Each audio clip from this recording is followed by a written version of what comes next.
Hi friends, host Eric here, host Talking with Famous People, and I'm once again making a car video because I once again have a long commute to work here. I'm running a little behind schedule. I'm hopeful that I get there on time. I probably will. Not that anybody cares about that. I don't know why I always start videos telling you about like what I'm doing, where I'm going, and my schedule and shit. Anyway, this video is going to be about a conversation I had with Saeed this morning and a couple of comments that I've read and stuff like that. Saeed's an ENTJ as far as I can tell, and he's from Iran. I think he said he was from Iran. And despite our initial showdown of sorts, probably because they're 8th slot FE, they don't give a fuck. He still comes around and we chat about stuff or whatever. So this morning we chatted, and he was asking me questions like, well, if I want to go to my friends and say, okay, well, here's what I'm typing you as, or here's what I noticed from a typology standpoint that's relevant, what would you look for? And it's a good question. It's the sort of question ENTJs ask. They convert things to they convert the currency of whatever thing they're dealing with into effectiveness currency. So it makes sense that they'd want to know how to utilize things like that. When I was asked the question though, and it's odd how rarely people do ask me that. How rarely people say, well, how can I improve on typing people? Strangely unusual question. Like, you expect to hear it all the time. But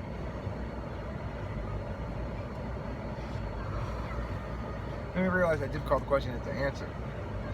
Because while there are lots of things that I might say correlate with, say, being an SI user versus an NI user, the thing that makes it so challenging to figure out is it's going to depend a lot on where it is in the stack.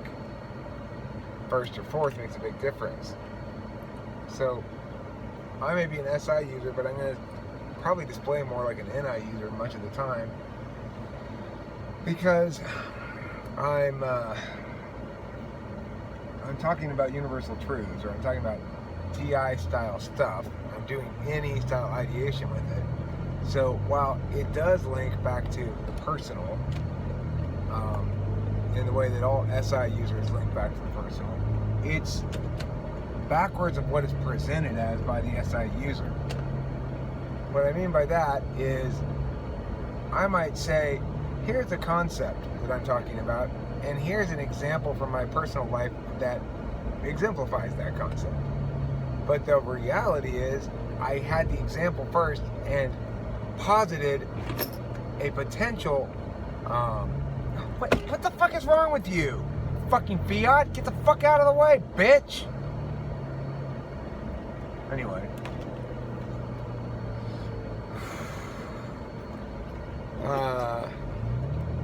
So, what was I saying? Oh yeah, the SI NI thing. In reality, I might notice some quality of Kimberly and posit that trait is representative of ISFJs, and then check it against my existing build of ideation related to that topic to see if it works consistently, if I can make it work, or if it causes too many problems. If it causes problems, what that means is no, because then that would conflict with this other idea here, and a lot of shit's linked to that, so forget it. Somebody conflicts with real world data. Yeah, but I also know other ISFJs who aren't like that, so I guess that must not be an ISFJ. That's the way that SI users do it. It's, in some ways, the dumb way, because universal rules aren't subject to change definitionally, but they are subject to exceptions. So it's like learning that this is the exception, not the rule, is a challenge for SI users in a way that is not for NI users. Learning that this is a circumstance where you need to apply the particular rather than the universal, that's the challenge for NI users. But like I said, it depends where it is in the stack. ENTPs are going to display as very metaphysical, not reference a lot of personal examples from their lives necessarily, like I often don't, like a lot of ENTPs don't, because while they have SI, most of their work is done without knowledge. It doesn't need a lot of knowledge. The knowledge I have is of what I've already built. So it's self-knowledge again, but it's knowledge about universal rules that link directly to the self for me, because they say ENTPs actualize externally. What that means is that I render something meaningful to me by rendering it observable to others, and thereby feedbackable.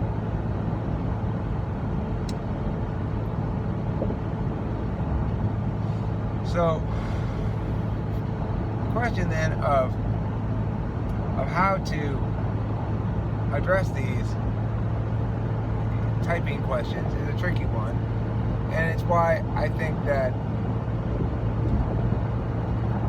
well, I mean, like now increasingly I feel as though I'm just not going to really offer very firm opinions about anybody's type unless and until I have a one-on-one session with them, because first of all, that's conducive to the business being successful. You don't want to give away too much of your product for free. But second, I need the opportunity to sit there and, get my hands into a person's head a bit. Like, it's true that people are going to display argumentational forms, basically, that are consistent with cognitive function values. So, Saeed's clearly a TE user, so much so that he has trouble understanding that there's a finite number of hours in the day, that even while it might be true that a person could, quote unquote, change their personality, nobody does, so it doesn't matter. It's like, it doesn't invalidate the universal rule that people are in one configuration and not some other, simply because they aren't absolute slaves to expressing the sort of phenotype of that configuration. The phenotypes vary, but the genotype's the same. And the reason the phenotypes vary is because while a given type shares with all other members of the type their attentional defaults, that is to say, their nature and their tool function, which defines everything else,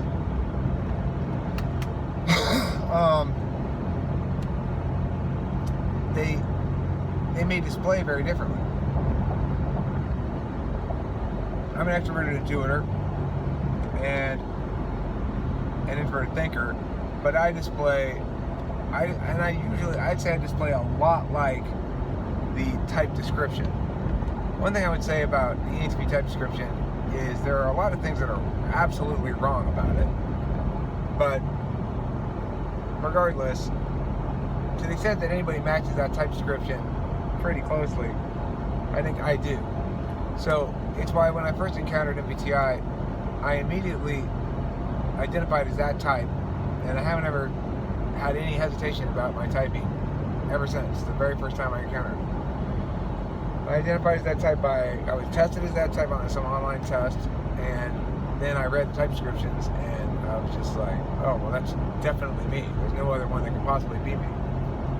And it's such an incredibly good description of me. Except, really, it's not a description of ENTP. It's a description of an ENTP who's solved some of their problems. So, the problem with type description, in part, is that it doesn't account for stages of development. And I think each type has various stages of development.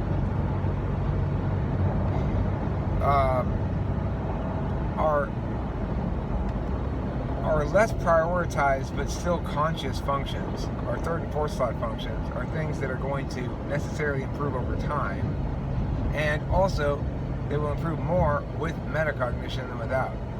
So Saeed's just coming to understand the idea of attentional manners, that one can pay attention in different ways, and that is going to impact a lot of things in your person, so to speak.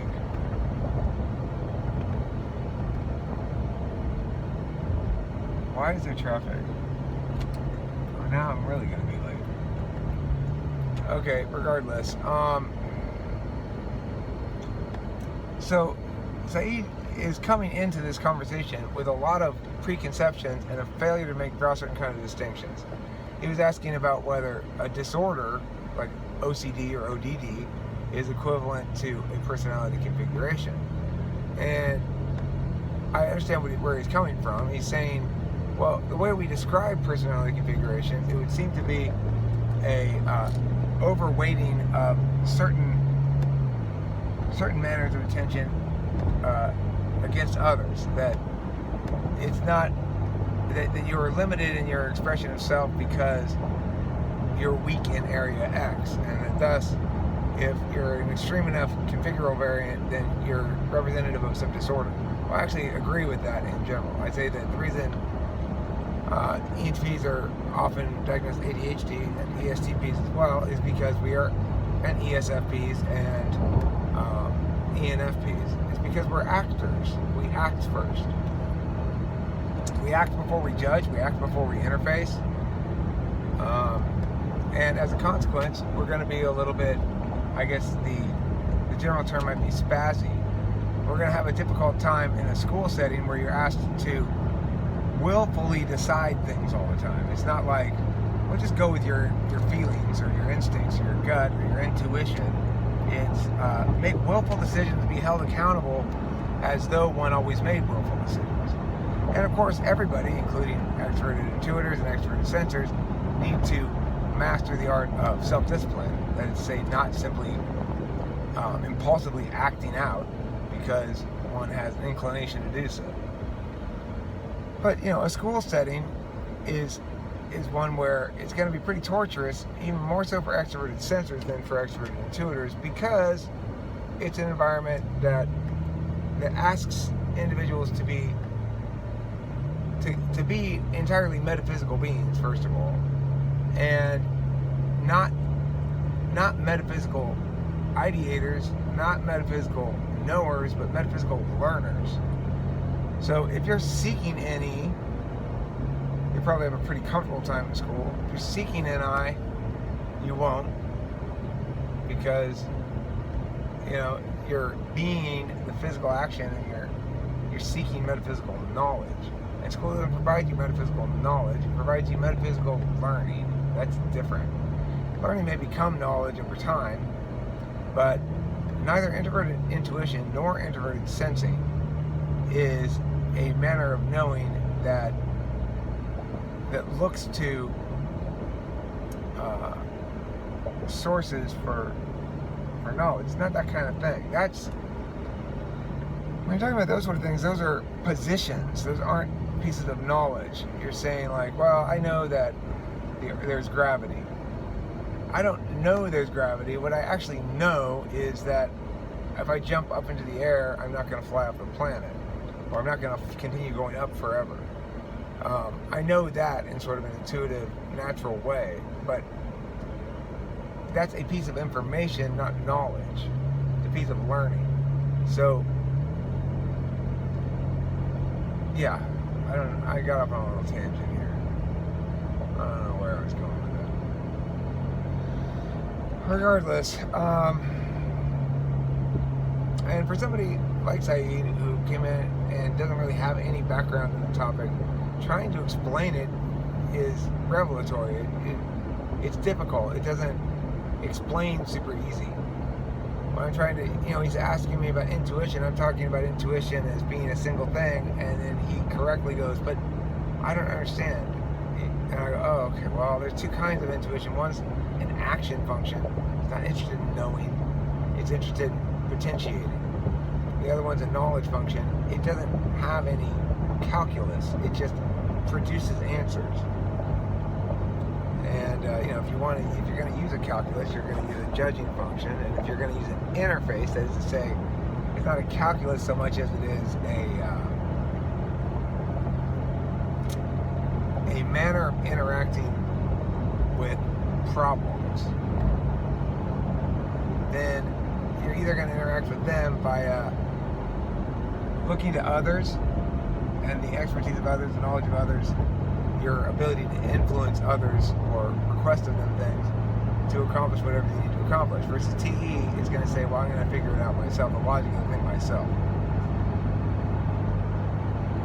So those interface functions, they define your judging functions or vice versa, because if you're interfacing in a way that seeks others to provide you help with things or solvency for things or answers, then you're judging those solvency, answers, everything according to an internal, universal, logical calculus. You're saying, since I'm not asking for advice that's particular to me. If it were, then nobody could give me any advice.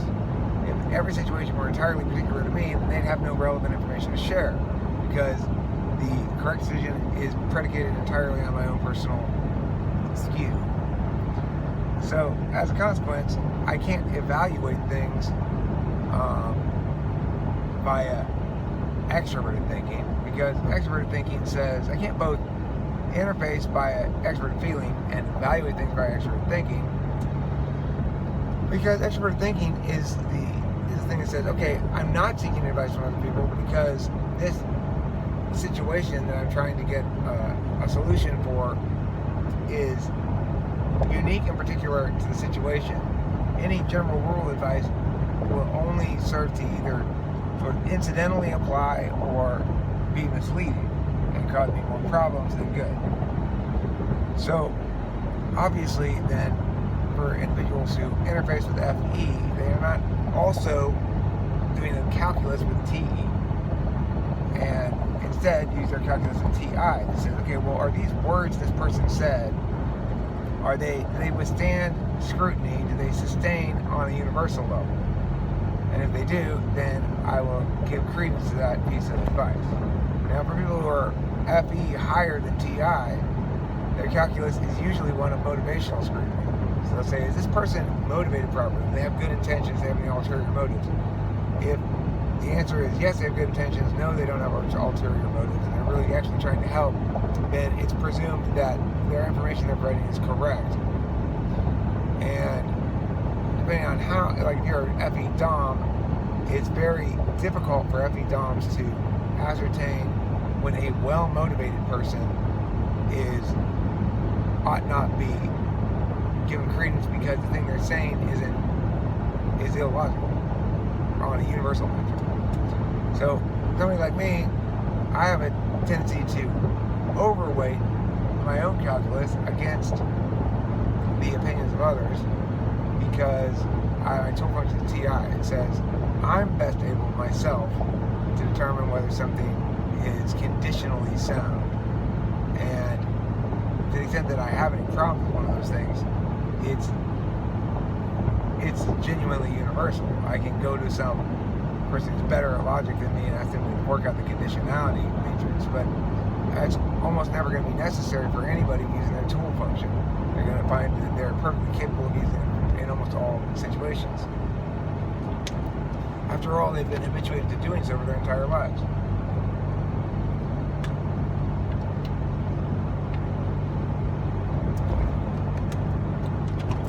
So,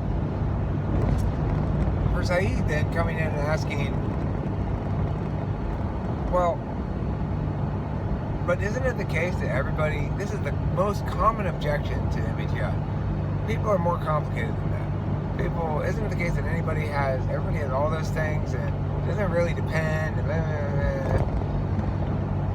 Again, most important thing to remember when dealing with anybody who tries to say MBTI is bullshit or cognitive learning is bullshit is there are a finite number of hours in a day, in a week, in a life, in a month, whatever.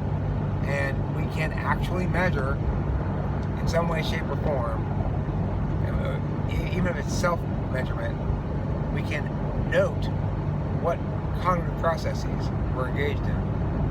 And when we understand a taxonomy that allows us to break those manners of attention into sets of sorts or functions,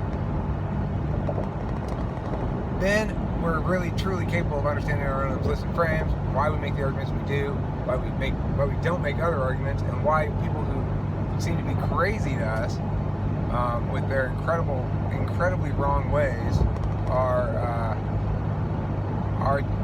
that's just a manifestation of our own cognitive biases usually. It doesn't mean that nobody's bad, that everybody's good, that all things are equal. Not at all. I mean, I'm of the mindset that there's a responsibility to be contextually appropriate in your intentional manner. That if you're trying to use your feelings about public policy, you're engaged in a manner of wickedness. If you're trying to use extroverted thinking when there's issues of justice at play, then you're probably engaged in wickedness. On the other hand, if you're using extroverted thinking to try to compel your significant other to talk this way or that way because you need to have certain narratives lined up like you want them to or whatever, well, that's a poor use of TI. It's not the right situation for that. People do not have to logically justify their feelings. Their feelings logically justify themselves, which is to say they are in and of themselves valid to have because they come reflexively without a logical calculus necessary, and because they don't represent as exclusive binaries, they can't be subject to that kind of calculus. Because I can be both sad and happy and friendly and fussy and a bunch of other shit all at the same time, then that means I can't do a disinterested calculus on it, because I wonder who that cop's going after. Not me, obviously. Going after that truck or what? Yeah, I guess so. Anyway, I'm glad he wasn't coming after me. He came like a bat out of hell up from behind me, and makes me worried, but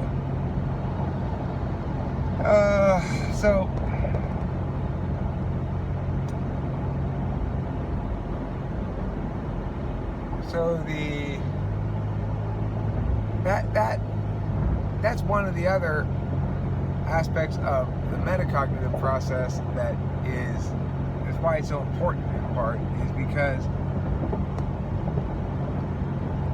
if you want to understand that it's sometimes the optimal expression of self to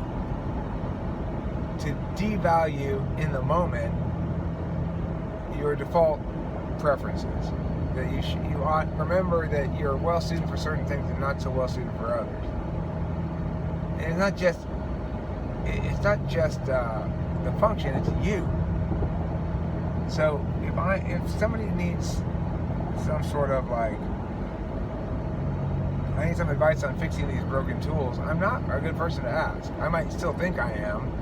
It's like, that's the thing about cognitive functions. People